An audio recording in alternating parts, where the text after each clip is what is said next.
Hey, what's up guys? I'm really excited about this video. I got to sit down with a couple of the owners from Integrity Fitness. These are the salt of the earth type of people, John and Debbie Morris. Not only that, they have a wealth of knowledge in the health and fitness industry. So on this video, I think it's going to add so much value to your life. I did want to apologize though at the beginning. We have a few little audio glitches, audio issues. Nothing too bad, but it's something that really bothers me, and I wanted to kind of give you a heads up about it. Normally that doesn't happen, but with that said, I hope you guys enjoy this video. We'll see you on the flip side. Peace. Hey, what's up guys? Hey, my name's Jason Dames. I'm with Final Start Fitness, and we got a special guest on our channel today. It's Debbie and John Morris with Integrity Training Systems here in O'Fallon, Missouri.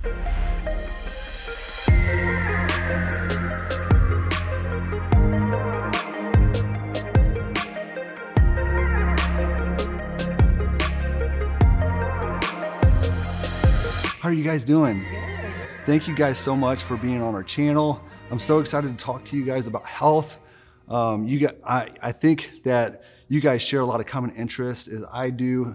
Very fond of functional medicine, yes. Very much a holistic approach to fitness and overall health and well-being. Yes. In particular, I think what I'm really excited about, we're going to be talking about how faith plays a role in your guys' overall philosophy, yes. Which I'm a believer as well, so I'm really excited about this. Absolutely. So I'd love to just open this conversation up. Maybe Debbie, give us a little bit of a backdrop. I know you started integrity training, right? Yes. Absolutely. Yes. And I'd love to just kind of hear a little bit from you, your background, kind of how you got into health. Give us a little backdrop, and I would love to get into more of the overall philosophy that you guys have for health and wellness as well for sure. our viewers. I think they're going to be able to take a lot and glean a lot from this conversation. So sure. Would you like to share with us a little Sure. bit about that? Yeah, we really appreciate the opportunity, and we love being able to gather together with other believers and just forming an alliance to be able to help people get well, you know. So we appreciate you giving us that opportunity. I was super sick over 20 years ago, and I almost died. And I was working in the financial field. I had grown up in gyms. I started in my first gym in the 6th grade. My dad brought me to bodybuilding gyms. I was a member of George Turner's. I was a member of Powerhouse. I was a member of World's Gym. So I'm going to be 46 years old. I've spent the better part of my life around bodybuilders. And I've just witnessed so many different fads in the fitness industry through all those years, you know, and I've been fortunate to see some things stick. And so I've kind of learned what works and what doesn't work. Well, after getting sick, I had such a struggle. I spent 2 years trying to figure out what was wrong with me and went through 22 different doctors. And when I finally got to the point where I started to see some results and started to think there was light at the end of the tunnel and that I might actually still live through the process, was when I realized that nutrition was really the game changer to what was actually going to make me well. And so I spent all those years in the gym, and I just decided, how can I take this platform and get out and start helping people? Because I had thought about going back into the financial industry, because I couldn't work for probably a year because I was so ill. I wasn't even out of bed for almost 6 months.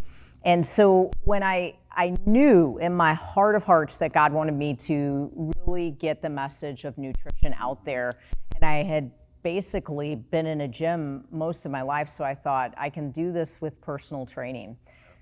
And I started in multiple different gyms, and what I found interesting was that nutrition was something that was not highly regarded, and they really didn't have any sort of organized, successful program for it. And so I went from gym to gym trying to help clients with nutrition.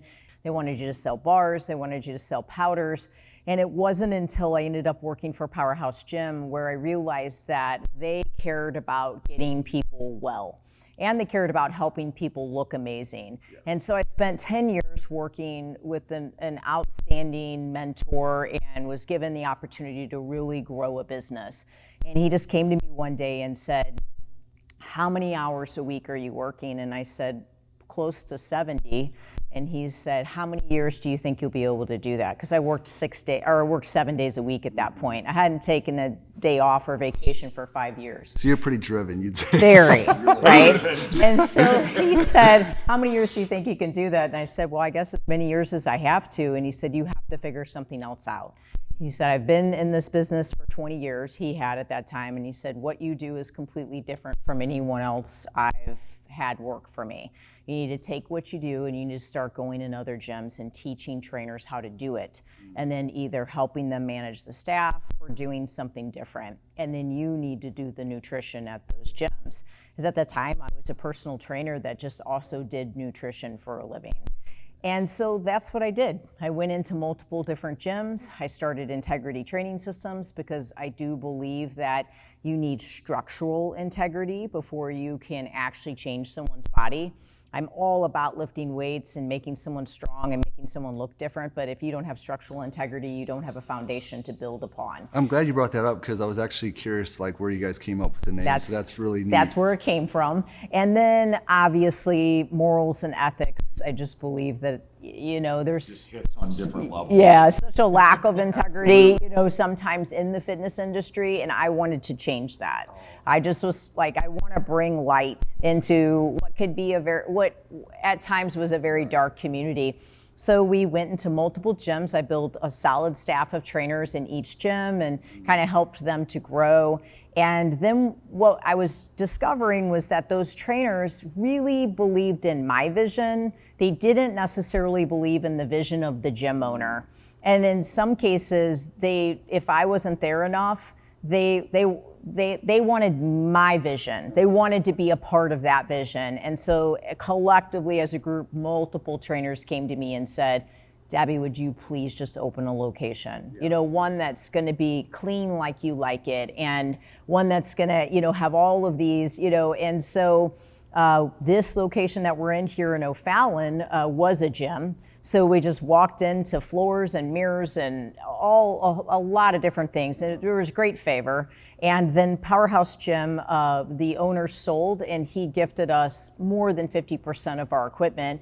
So John and I just took a leap of faith and we just said, let's do this. And so our model changed from being in gyms to having our own gym. And then we still have a Clayton location today. We've always been set up in such a way that when we meet with a person, the very first meeting is identifying their structural weaknesses, identifying where do you have imbalances, teaching them foam rolling, teaching them stretching, teaching them mobility exercises. Then we get them out on the floor. Then we determine how we're going to work them out. So that assessment, we never charge for it because it's really for us as trainers to learn about their body and to actually know how. And then the staff of trainers that I've hired, they don't do nutrition. They always refer everyone to me for that. And we have a 6-month program, and it is very detailed, and it has evolved a great deal over the years, you know, and I've become known for the lady that helps people with this or the lady that helps people with that, you know, just because that's just sort of what God's presented me over the years. But where did it start? It started in the journey where I was so sick I almost died. And I had to survive by changing my nutrition, going from doctor to doctor to doctor and reading book after book and getting certifications and realizing that food is medicine, and it can either heal you or it can kill you. And it was killing me. Dr. Josh talks a lot about that, which I love. Yes. And I want to expand on like your experience with that for sure. But there was this thought, and if I don't bring it out right now, then I'll forget to bring it up. Right. You were talking about like structural integrity and personalizing to the individual. I love, I know Ben Pekulski talks about this all the time, and when he talks about training execution, because we're all structurally built so different. And so we're focused more on the exterior things, and like an exercise should look this way and be done this way, but we're all structurally different. Exactly. And so I love that you guys take that personal approach to be able to look at somebody's biomechanics and their structure,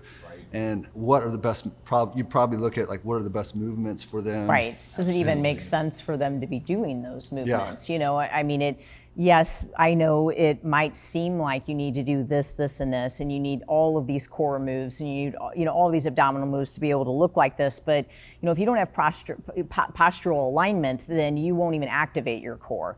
If you haven't ever activated your glute, you won't even activate your core. So all of those core exercises being done first are what should be put last, and postural alignment should be focused on first, and then strengthening the back, and then activating the glute, and then you can start working on the core, because the strongest core you have, or the strongest core muscle you have first, is your glute.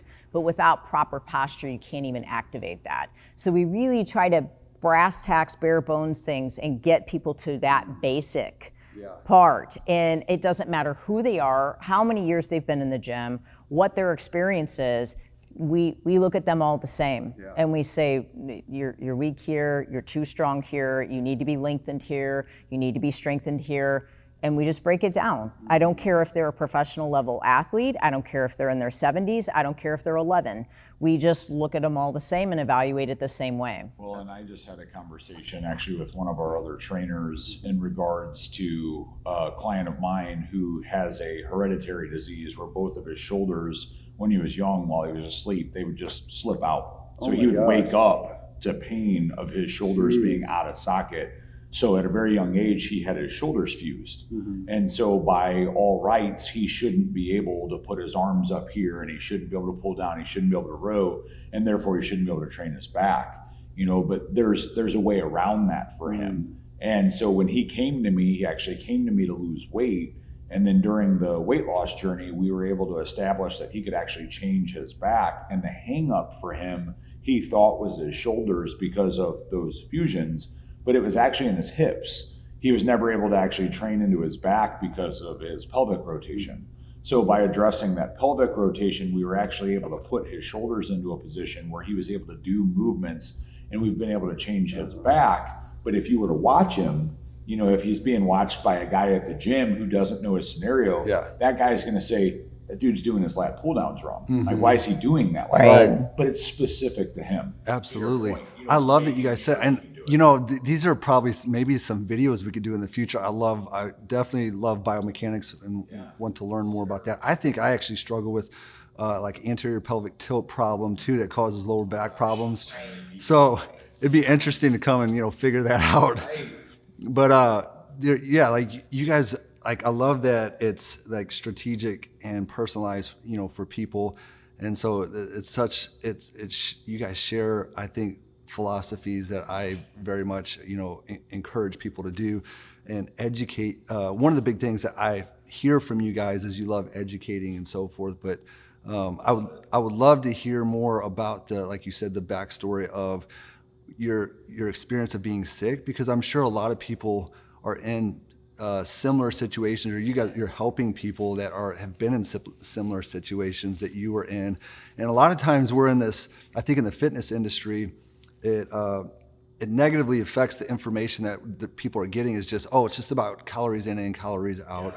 Just expend more than what you're putting in. And so it leaves out so many of these different variables. And a lot of times it's inflammation, hormonal imbalances, and things that, I talk about my philosophy being around nutrition, exercise, sleep, stress, and toxins, and these lifestyle factors that are driving inflammation. And so it's a little bit more complex than that. And so I'd love to you to share probably like some insight on where people might be in that situation, realizing it's not just about calories in and calories out. Absolutely. But that there's more to it. And I wish that more people would talk about that. And I feel like the functional medicine community is trying to do that. And, of course, over the past couple of years. But, when I was sick, again, it was a little over 20 years ago, I didn't have anyone that could help me. I finally found a homeopathic MD, and the first thing he said was, "What's your blood type?" And I said, "I have no idea." He had to test me right there on the spot. Well, I had been to 2 registered dietitians. I was doing everything they told me to do to the T, and I went from about 88 pounds all the way up to 140 pounds. And I had never been over 110 pounds in my life. Right. And I looked like someone stuck a pin in me and just pumped me with air. I had hives all the time. I felt like I was going to pass out all the time. I had extremely low blood pressure. And in addition to crazy anxiety, which I'd never had a day in my life, just extreme symptoms on a regular basis, to the extent to where I couldn't function a normal life. And after he said, well, you're eating everything wrong for your blood type. He said, I don't do nutrition for a living, but I can tell you everything you're doing right now is wrong. That was the diet that I was, again, I was following it to a T. So I read that book and then decided to make some changes. When I made those changes, within 3 days, I started to feel different. I used to have food at my bedside before I could walk down the stairs, because if I didn't eat at the bedside, I wouldn't make it down the stairs. Most times I'd have to sit and go down the stairs to be able to get downstairs if I couldn't be carried, because I didn't have someone there to carry me. So I've gone from a point where I just every day really didn't think I was going to make it, to now helping people in that same circumstance. And at one point I sat in front of the TV and I just said to myself, if this is all there is, if this is all my life is going to be, then I truly hope it ends soon. And I'd never been that type of person. I just always wanted to live. I always had a lot to live for. I'm a very driven person. And I'm telling you, not minutes after I had that thought, Pastor Jeff came on TV, and I did not know the Lord. I mean, I really didn't. And he said, have you lost all hope? And I said, yes. And I mean, to the TV, and he said, if you have, and it was he was in the woods. It was a very short commercial. He said, if you have, say this prayer with me. And it basically was just, accepting Jesus as my Lord and Savior. And so I walked into the bathroom, I ran the bath, I got in the bathtub, and I said everything that he said to say. And so from that moment, I made a decision that I have to figure out what does that even mean? So, I went on a journey then, starting to go to church, reading the Bible. I had to be carried into a baptismal to be able to be baptized. I mean, I just went all out. And I decided that I was going to believe this and receive it and get my life changed. And that's when everything really started to change, was when I did get faith. But what I would do is I'd say, God, why would you have me to have this happen? Why would you let me get this sick? Why would it be this serious? And now every day I know why I went through what I went through. Like every single day I meet with someone that it's like, if I hadn't have had that happen, there was no way I could have inputted that hope that I just did into that person. I love that you say that, because I mean, I love this idea that God's sovereign and he understands like what we need more than like we would ever, like I don't know if you guys know who Candace Owens is, but I listen to her every once in a while, and she was talking about how when she was younger, she grew up like just in poverty and just this horrible place, and she used to think, she used to like hate God, because she'd be like, why did you put me in this position? And now she's saying, like, looking back, she's like, I know that God was involved in that whole time, training me, preparing me for this time that I'm in. Exactly. And it sounds like exactly what you're talking about. Like you going through that now puts you in a place that you're going to be able to help so many people. That's right. And what we see as bad at the moment, God sees like the bigger picture. That's right. And that's why, trusting in his plan and his purposes, you can find real peace, knowing that, because he loves us so much more than we love ourselves. Yes, and every morsel of food, every decision that I made the difference. And so that's why I'm so passionate about nutrition, because there are toxic foods that are so acceptable in our world today. And they're causing the depression, they're causing the anxiety, they're causing the bipolar, they're causing the irritable bowel, the Crohn's disease, the ulcerative colitis. And I just don't want it anymore. You know, I feel like it's the enemy's tool at fogging people and basically flattening them to be able to truly live God's best and to truly do what God's called them to do. And I watch it happen. I really watch people's lives get stalled out because of the choices that they make with food. And so I just have a platform, me personally, when it comes to nutrition, that every day when I speak it from wisdom. I pray about it. I believe, God, that I can help the people that I help. And each hour that I meet with someone, it's truly someone that I've been in faith, knowing, God, what would you have me to do with them? You know, how would you have me change their food? How would you have me, what would you have me suggest? And that's exactly how we do it. But understanding that weight loss resistance is a symptom, just like anything. And so you have to recognize that if you're not losing weight the way you should, that is a symptom of you not being healthy. And so you need to figure out how to be healthy before you figure out how to look better and before you figure out how to lose weight. Right.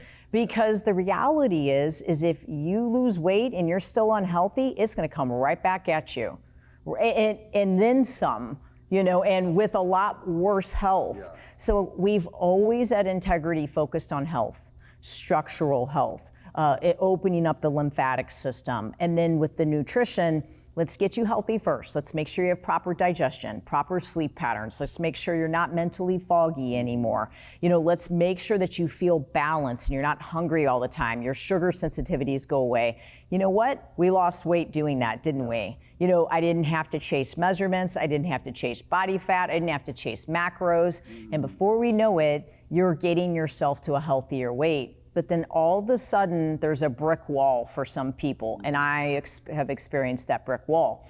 No matter how healthy they eat. I mean, everything is immaculate. Every ingredient is investigated. They're not okay. They're still experiencing symptoms. And that's what I have gone through for a number of years. I don't think anyone would have looked at me and said, you're overweight. I don't think anyone looked at me and said, you're unhealthy.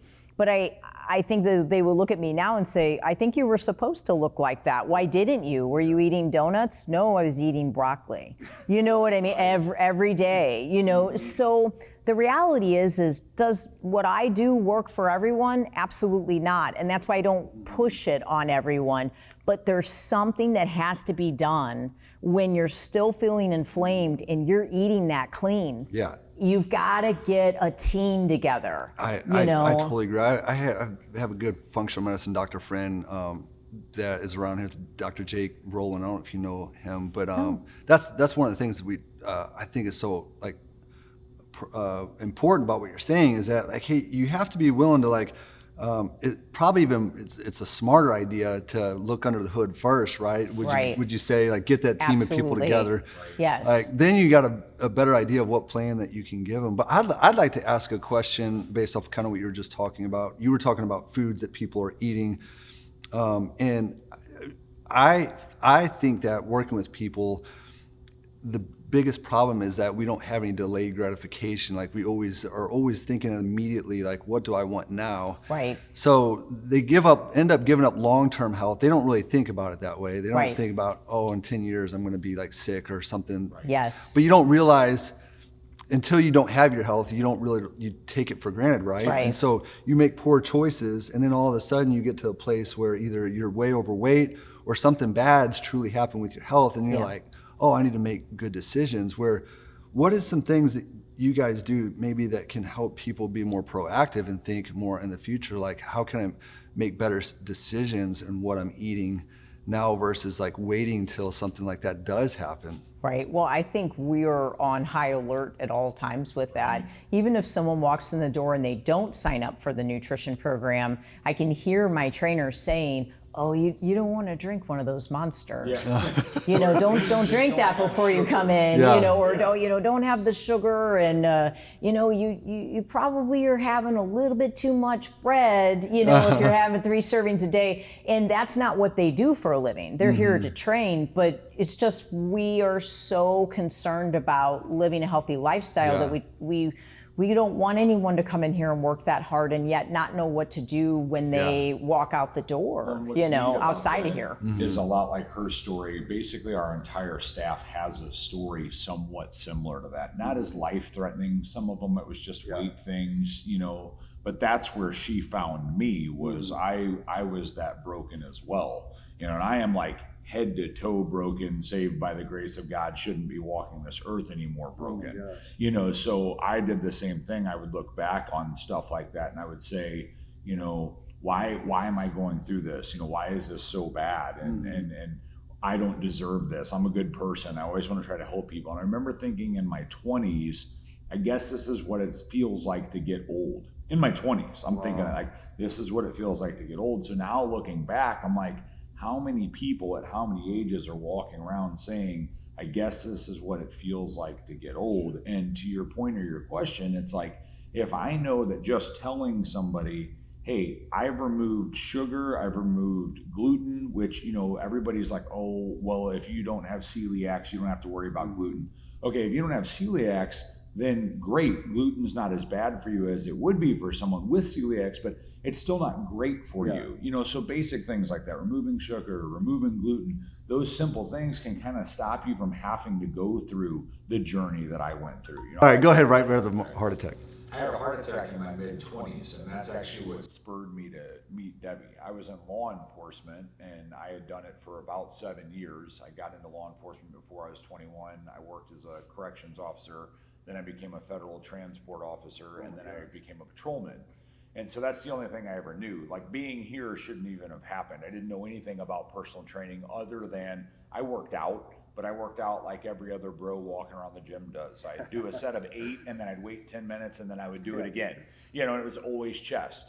And so it's like, that's all I knew, right? It's like these chest and arms, man. And as long as it made my traps round over, then it was good. It made me look bigger, And so I just remember I was driving home from work. I was a police officer here in O'Fallon, and I lived in Wentzville, and I felt the heart attack. And I've been on scenes for heart attacks. We've had to help save people. Some make it, some don't, but all of the symptoms are always the same. And so I knew what it was. I knew it was coming on. I went numb. I felt the pain. My chest got tight and breathing. So I stopped off at the hospital in Lake St. Louis, which was halfway in between. And I walked into the emergency room and I said, I'm having a heart attack. And the ladies at the desk laughed because they thought I was kidding. I was in full uniform, And then they stopped thinking I was kidding as I started taking my uniform off. And they're like, are you serious? And I'm like, yep. And the last thing I remember is I took my duty belt and I was trying to hold it in my left hand and I missed the counter with it. And then I woke up talking to the doctor. And the doctor's like, you had a heart attack. And I was like, yeah, I thought I did. And he's like, why are you so calm about this? And I'm like, I don't know. I thought that's what was going on. He's like, listen, he's like, if you don't go lose 80 pounds, you're going to die before you're 30. And this doctor was that serious with me because he knew me from bringing prisoners in there for fits for confinement. And so he was that familiar with me that he was able to say it like that. But I needed to hear it like that because he followed that up with, you've got no plaque. You've got no hereditary history of heart disease. You gave yourself a heart attack through the consumption of food, drinks, and alcohol that you do on a daily basis. I was drinking 200 ounces of soda a day. I would drink energy drinks on top of that to stay awake. I ate fast food and candy like it was going out of style. Okay, and I was an avid beer drinker. And I gave myself a heart attack. I mean, I've actually worked myself to a heart attack in my 20s. So a mutual friend of ours introduced us, said that you've got to meet with Debbie to do your nutrition. She can help you lose that weight. And the backdrop to all of this is the reason I didn't really care about the heart attack was I was kind of at a point where I didn't care to be alive anymore anyway. I'm diagnosed bipolar, I'm manic depressive, and I suffer from chronic anxiety. And those things we'll get into, I'm sure, at some point, but are curbed with my food. At this time, with the soda and the candy and everything I just told you, they were not curbed. I was not okay. All right. And so about a week before my heart attack, I had actually considered suicide. I had taken my duty pistol, I had put it in my mouth, and I had fallen asleep. And I woke up with it in my lap and went to work. And so after the heart attack, I meet with Debbie. And something I have to preface for your viewers is this is not how she opens every nutrition program she does.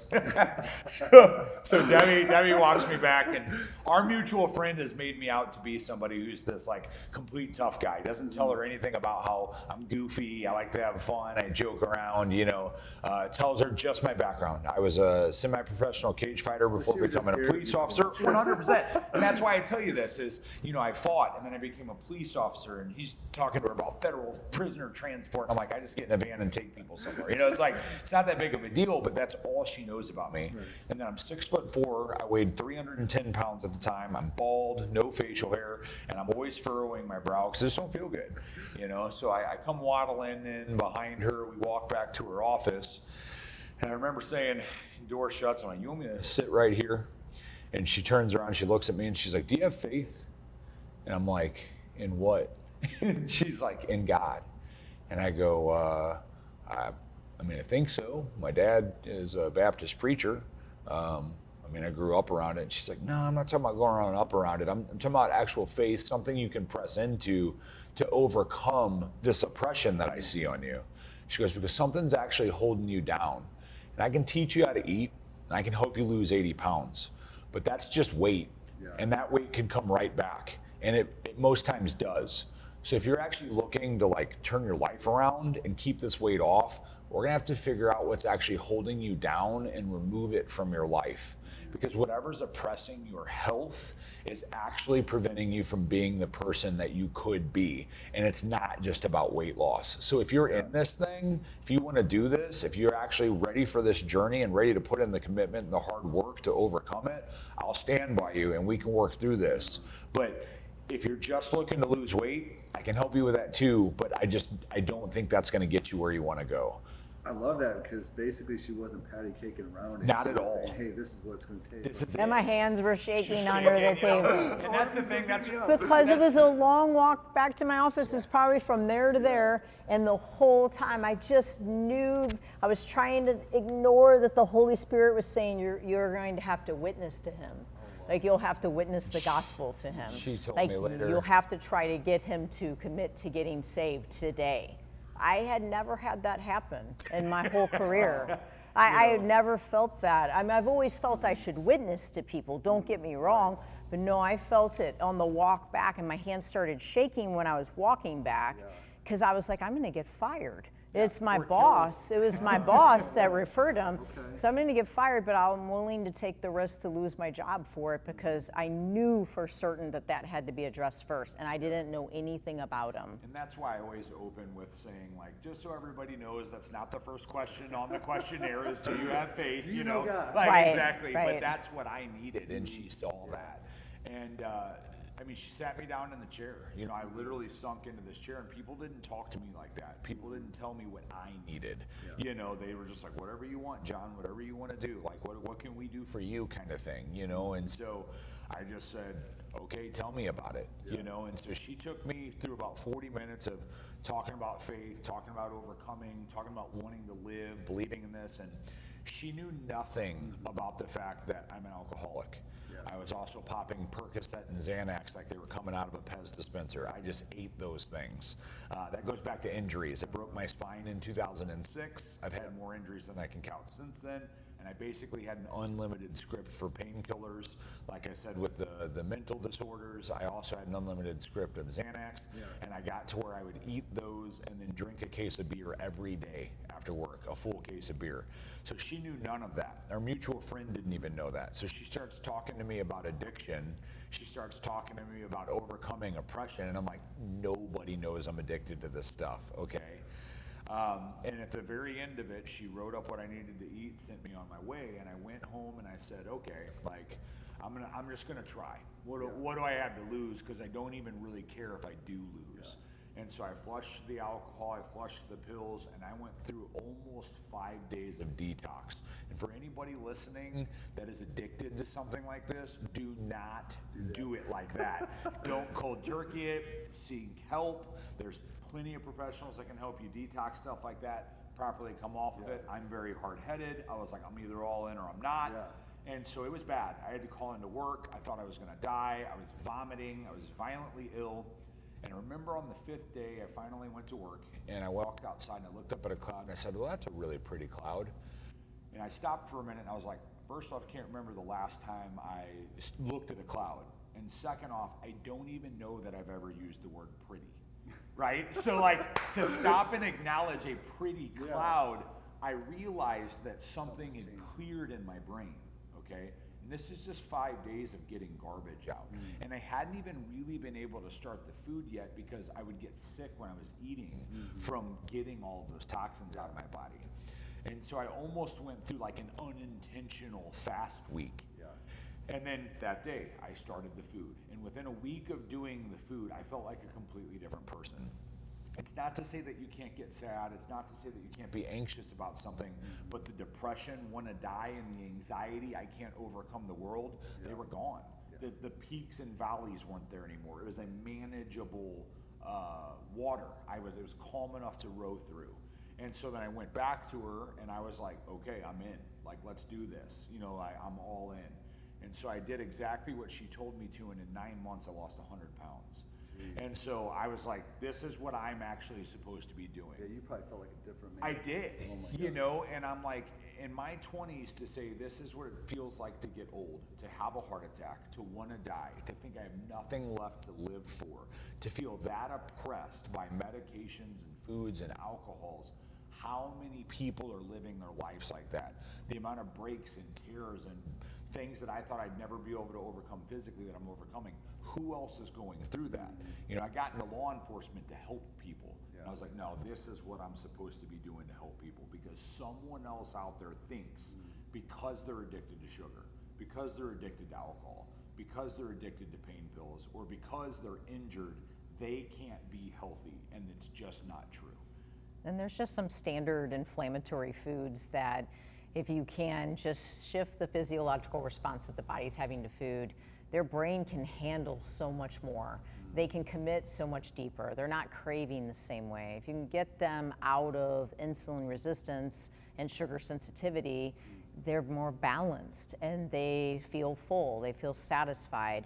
And then the body becomes less and less inflamed when you're not so hyper insulin respondent. You know, when you're not having all the spikes. Yeah, are you familiar with Dr. Benjamin Bikman at all?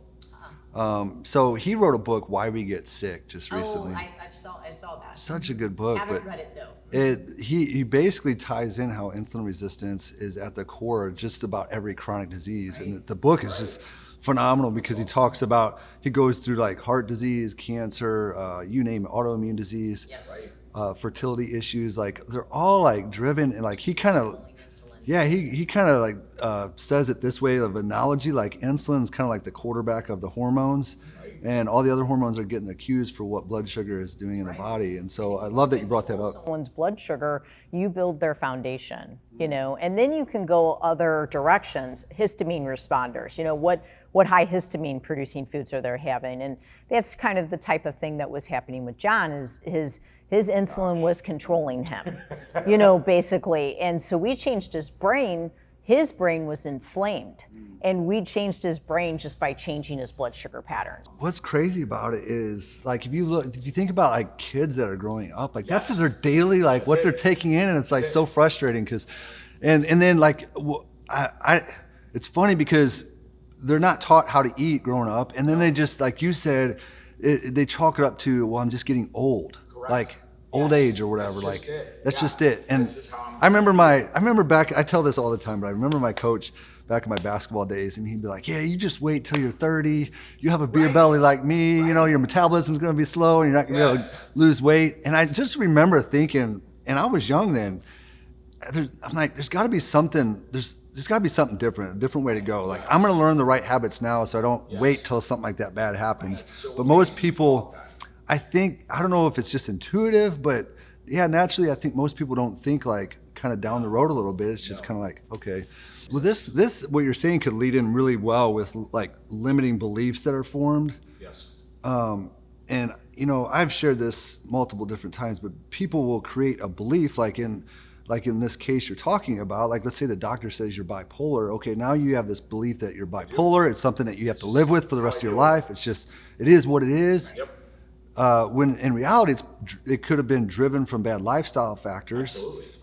But now you have this belief that I'm bipolar, this is how I am. This is what I'm going to deal with. And so now then you're reiterating those beliefs in your Well, mind. there's no education on how you could not be bipolar, right? You know, the doctor hands you a medication, and to no discredit of the doctor, because he spent $300,000 or she spent $300,000 on education, and there was no nutrition training.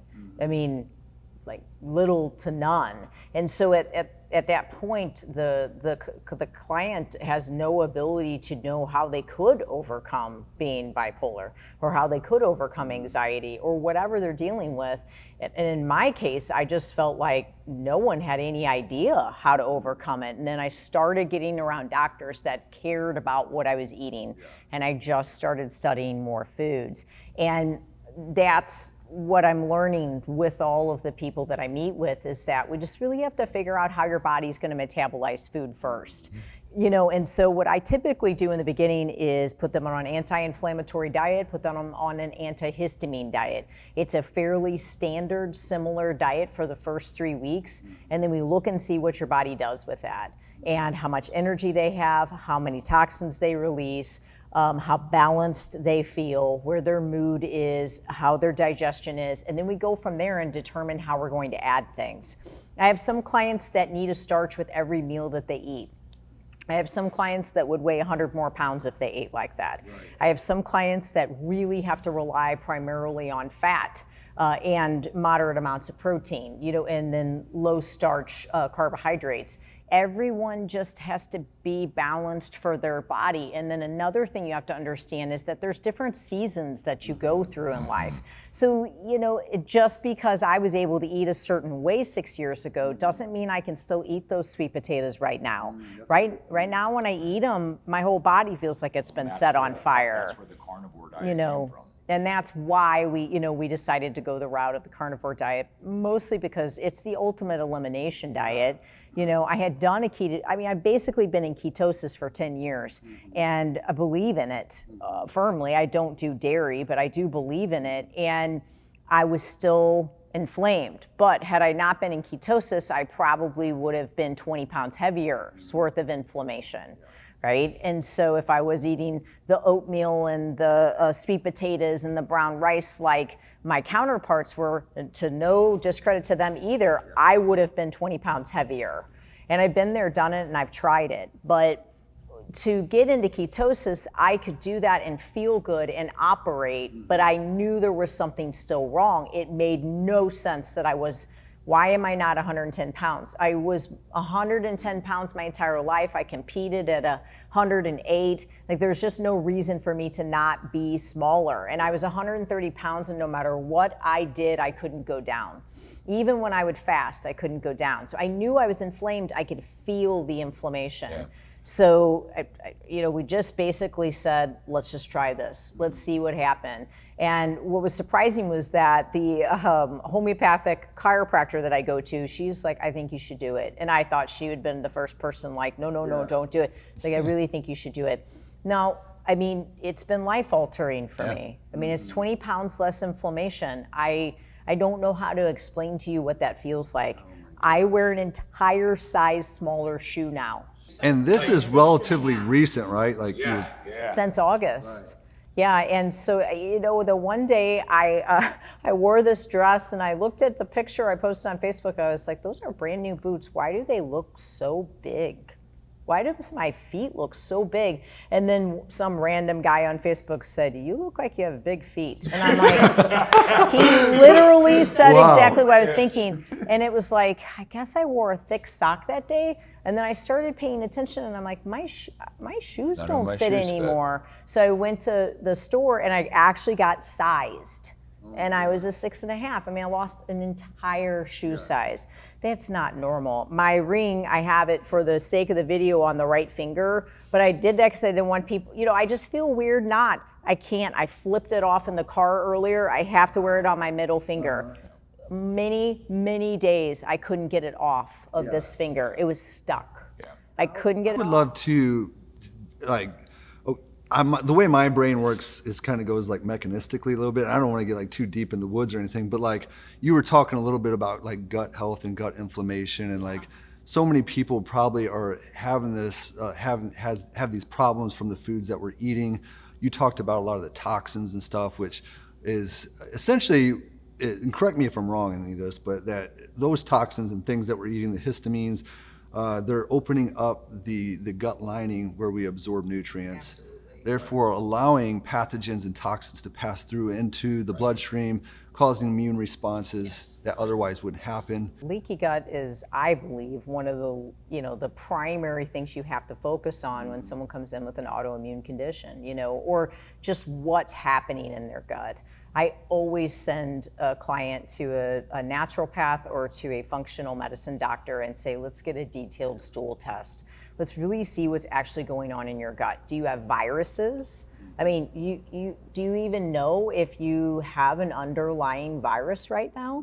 Many people are walking around with chronic fatigue viruses like monocytomeglia, Epstein-Barr, and they don't even know it. Yeah. They don't even know it. Right. They just think they're tired all the time. Or they're chronic fatigue. Well, what's chronic fatigue syndrome? It's probably that you have monocytomeglia or Epstein-Barr. Yeah. There's stuff you can do to make that better. You don't have to just have chronic fatigue for the rest of your life, right? And so then you can also, as you're looking at the spectrum of the gut, you can say, okay, you have heavy metals. You have heavy metal. Well, no, you have fibromyalgia. Well, but you might also just have a bunch of heavy metals, and that's why your entire body hurts all the time. So maybe if you had someone focus on getting those heavy metals out, you might not actually have fibromyalgia. And then you say, well, do you have parasites? Do you have fungus? Do you have yeast overgrowth? Or the biggest thing, do you have small intestinal bacteria overgrowth? I think the majority of the people have SIBO, and they have no idea, and that's why they're addicted to sugar. They're addicted to sugar because there's bugs in their belly, and every day the bugs scream at them to get sugar. Yeah, they thrive in that sugar environment. And so, okay, what if you have yeast? What if you have small intestinal bacteria overgrowth? I don't care what diet you go on, you are not going to lose weight like you're supposed to. You're not going to be able to handle a diet until someone starts to address those issues. Sometimes an antifungal medication could completely turn someone's life around, but they need to have these tests to be able to determine that. Well, then, a test like that can determine, do you have an abundance of estrogen, in your gut? And well, if you do, you're setting yourself up for cancer. You're setting yourself up for not being able to drop body fat, for sure. It's interesting that you bring that up too, because I interviewed a functional doc that I really admire. Her name's Dr. Carrie Jones, and she specializes in like women's health and women's hormones. And she talks, she brought the fact up that there's not just some magic one. Everybody wants to like tell me what to take, just give me the pill. And she's like, I wish it was that easy, but like even with the estrogen detox, she's like, there's 3 phases of detox. Yes. Knowing which phase that you're dealing with is going to depend on what type of supplementation that she's going to have to refer. So it's not just, hey, take this one or the other. So that's where somebody like you said having a team. Then how do you start rebuilding things after that? And so you need a team. It isn't just me doing your nutrition, and I care about these people, so I tell them, you need to get to someone like this, and they need to do this for you. And then after they do that for you, we will change your food this way. And I stand with them every step of the way. But what good would I do if I was just handing them macros and saying, well, go try this, and we'll try to help you lose some weight. Yeah. At the end of the day, they are not going to get better. And when they lose the weight, which we could do, we could help them lose it at some point, they'll gain it right back because they won't be able to sustain it. But the gut to me is first and foremost, get at the gut, understand what's going on. Part of the reason why I want to ask those questions too is going back to, you were talking about the carnivore as an ultimate elimination diet. Right. So like if your gut is inflamed like that, you have leaky gut, there are some foods that would otherwise be healthier that are aggravating it even further, right? So what you're saying is like that, would you, I guess the question is would you highly recommend, I guess it for the majority of the people, like if they're experiencing some of these issues, that carnivore would be kind of like, I don't want to say there's a one size fits all, like you said, diet, but what I would say with carnivore is, if you can, go to ketosis first. first and foremost, if you're in that situation, I would get someone involved with you, because even like you said, when you tried carnivore, you kind of felt a little off. Have someone with you every step of the way, because they can say, no, 50 milligrams of potassium in the morning, 50 milligrams of potassium at night. Oh, add magnesium now, this is happening. Get salt 3 times a day. They'll know exactly, you're gonna need desiccated liver tablets on these days. They'll know exactly what to do. Instead, especially if they you're have giving digestive up. issues too, and Exactly. they are eating a lot of protein or meat Right. products, and they can't digest it. They have to be able to get it, and so you really want, in my opinion, to try ketosis first. You don't want to have to be that restricted if you don't have to be that restricted, but there's learning in that too. So if you go from garbage to a Mediterranean style anti-inflammatory diet, and then we can say, what percentage of healing did you achieve, and then what symptoms are we still experiencing? All right, now the next phase from there is, let's go into a ketosis-based diet that's low histamine, so there's no dairy in it, right? So we keep the dairy out, even clarified butter. And then we say, okay, what percentage of healing are we at now? Well, if we're gonna go carnivore, then you need to get a stool test, and you need to be with someone that can rebuild your gut. Of course I can help you with your food and I can get you through carnivore, but you need to have someone right by your side giving you all, and I have that, all those right tools. I went through stem cell treatments with Dr. Bly. I've gone through all these different, gut supplementations with Dr. Bone, and they are helping me get well while I'm doing the carnivore diet, and so if you're going to do that much restriction, have a team of people that know what they're doing. And I personally would really work with someone if you're going to go as far as carnivore.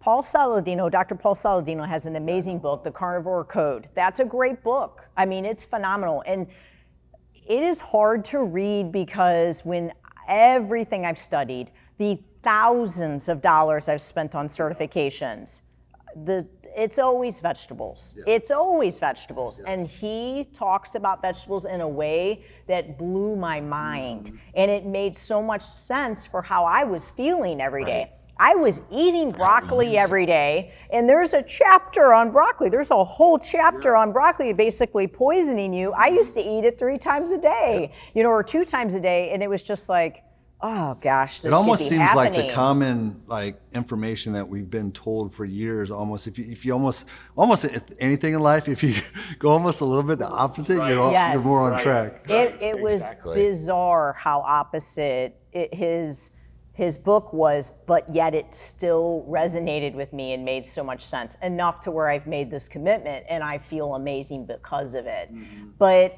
in my opinion, do I want someone to have to be this restricted? The first 2 months were probably the most humbling 2 months of my whole life. I'm only eating meat. That's it. And when I look at a green bean and I'm dying for a green bean, it's hard, but I did it because I want to be well, and it's health over food, right?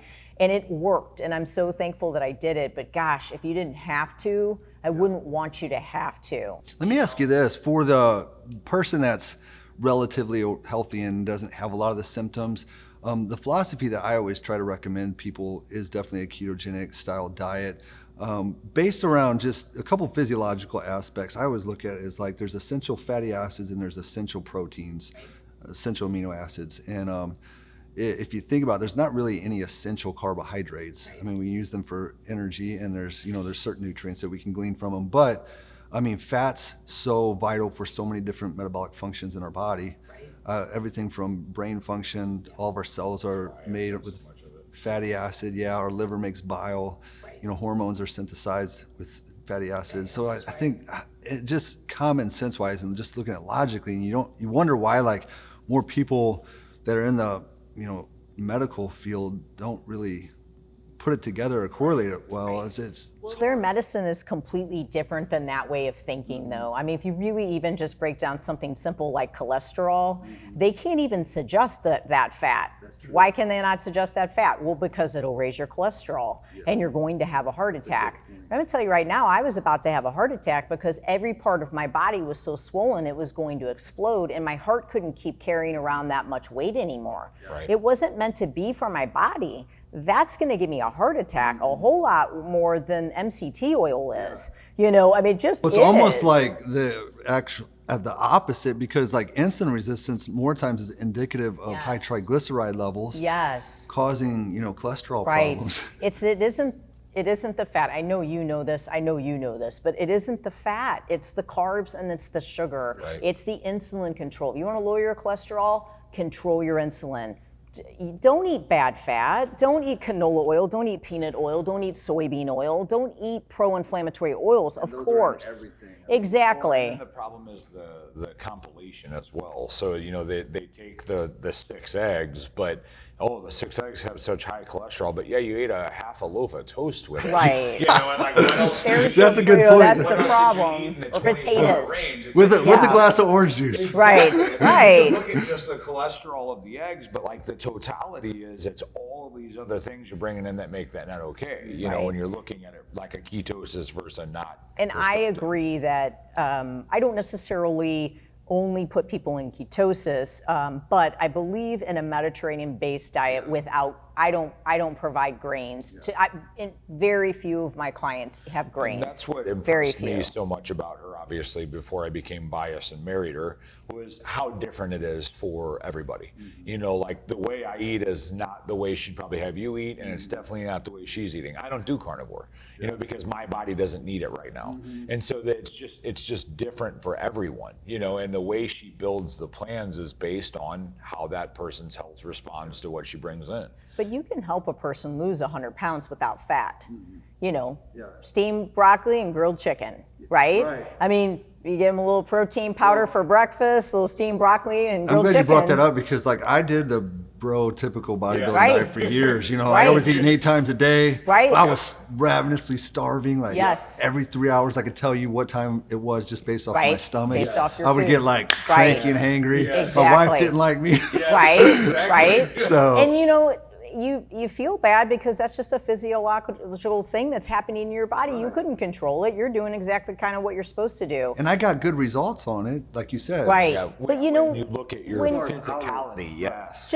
Not that we want to talk about this, but just given my past, when you really go back to the real bros that started bodybuilding, they didn't eat like that. They ate fat. They ate steaks. Yeah, like they somewhere ate along fat. that line. They didn't eat Pop-Tarts and Cinnamon Toast Crunch. They did not so true. have gummy bears after a workout. They did not do that. They had lettuce. I mean, I watched this. I witnessed this. Some of them were on steroids. Some of them were not on steroids, but they still ate clean. And the ones that were on steroids, they still ate clean. I mean, it's just the reality of it. And they believed in fat back then. So it's just interesting how bro science has sort of grown, because it's like, I don't really get where the science is even in there. You know what I mean? It's not a science for health, that's for sure. But ultimately, what I do believe about ketosis is that it is insulin control, and if you can control your insulin, you're controlling your inflammation. And that can change your brain, that can change your gut, that can change your pain. There's just so much that can be changed by that. So maybe don't feel like you have to necessarily be in ketosis, but make sure that your carbohydrates are coming from something that doesn't convert to sugar quickly. Asparagus, spinach, cucumbers, zucchini, riced cauliflower, and then watch your portions. And then get plenty of quality fat on top of that. And then the right type of protein. The one thing, if I leave you with anything, is if you are going to eat beef, don't eat standard beef. Grass finished. Grass finished, yeah. Omega-3 versus omega-6. Like, you have to fight to find a farmer. This is damaging. This bad beef is damaging. And that's why everyone's becoming vegetarian, but that's not always the answer. If you're an O or a B blood type, that's not the answer. The answer is getting quality meat where they're not pounding them with corn and grains at the very end. You're getting a grass-fed animal. Yeah. That's something Very maybe we could important. even do like on a total whole nother Yes. video and stuff. There's That's so many of really these things that cool. Right. I'd love to Study. talk about. Yeah. Maybe we could actually, I'd love to do this more with you guys if you're okay with it. But so nice. This is just a great place. I love it. It's beautiful. If you guys are if like anybody's in the area out here in O'Fallon, Missouri, it's more in Winghaven, right? Yes. So familiar with Winghaven area, be sure to stop in if you're looking to lose weight or just get healthy, man. Like, hey, you guys got to come out to here. But I really appreciate you being on our podcast or loved our it, yeah. YouTube channel. Hope Love to to have do you it guys back again, on. Yeah, for definitely. sure, yeah. There's probably a million different videos Right. we could do. We probably could still be talking Yeah. at 8. We would Yeah. need 4 more cameras, Yeah, right? we'd probably but that's so start to blow nice people to have up. like-minded, Yeah. people that you can talk to that are that passionate. for So we're happy and appreciate the opportunity. Well, thank you so much. I'll give you guys a fist bump.